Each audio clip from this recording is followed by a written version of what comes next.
Alright guys, day one of making our baits. We got the whole setup ready. And we're making a little swim bait, so let's get it. Bait. And it has to get... Alright guys, we got all the baits melted. We're about to pour it in, so yeah guys. Alright guys. About to pour it in.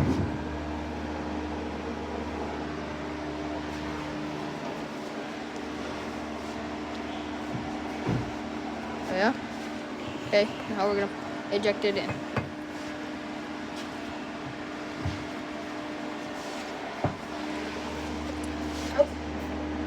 Well, that's a little hole.